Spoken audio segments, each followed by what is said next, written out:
Luxembourg to become first country to make all public transport free. Here's a summary of the article. Luxembourg is set to become the first country in the world to make all its public transport free. Bettel, whose Democratic Party will form a government with the left-wing Socialist Workers' Party and the Greens, had vowed to prioritize the environment during the recent election campaign. On top of the transport pledge, the new government is also considering legalizing cannabis, and introducing 2 new public holidays. While the country as a whole has 600,000 inhabitants, nearly 200,000 people living in France, Belgium and Germany cross the border every day to work in Luxembourg. Luxembourg has increasingly shown a progressive attitude to transport. This summer, the government brought in free transport for every child and young person under the age of 20. Bettel only just scraped back into government in the recent election. This post received a score of 38,721, with an upvote ratio of 94%. Here are the top comments in response to this article. Meanwhile, the British transport system is fucked and is becoming a luxury that no student can afford. No one can afford to use public transport in Britain unless your company is paying for it. I can fly to Spain for less than the train to work, and I could fly to New York for less than a train to London. A train to London from where? From any other major city in the UK to London on the day. Tickets are often several £100s. That's insane. Has this always been the case? Did something happen to make it this way?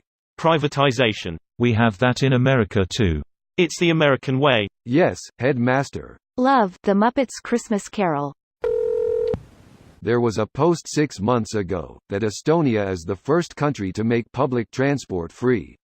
Yup, and the public transit in Tallinn has been free since 2013. Lots of firsts here. Stay tuned for the next one. It's pretty easy when you're the size of Rhode Island and the richest country per capita. En route to Germany, I spent an afternoon and a night exploring Luxembourg. I have subsequently traveled all of Luxembourg.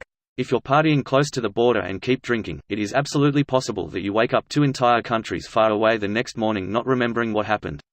Things you cannot say living in the U.S. Such a foreign concept. I'm pretty sure Toronto's Mayor Ford have woken up in a Mexican brothel at least once before. I'm not sure if you heard, but he doesn't wake up anymore. Too soon? Let's hope this spreads. That part of Europe is so densely populated and has such great infrastructure to start with that the leap shouldn't be too long. It will reduce traffic congestion, CO2 emissions and give more tax money spent back to the workers. Fantastic. Luxembourg would be less comparable to other EU countries and more like large cities with suburbs. And in a larger country you would have pushback from rural communities not wanting to fund services they don't use. So you would have to add tax on already high-priced urban living, and ask Macron if that goes over well. Greater than Luxembourg would be less comparable to other EU countries and more like large cities with suburbs. I agree, but pretty much everywhere I've been most public transport is municipal or provincial anyway, so that is the province by province or even city by city approach I would suggest as a strategy. It's to the benefit of commuters and to combat the congestion and pollution that comes with it, so longer train voyages there wouldn't be the same need to subsidize, so there's no need to open up everything right away. This video was automatically created by Reddit to speech. The article and comments in this video were selected from Reddit according to their upvotes, and any paraphrasing was performed by smry.com, without any human intervention.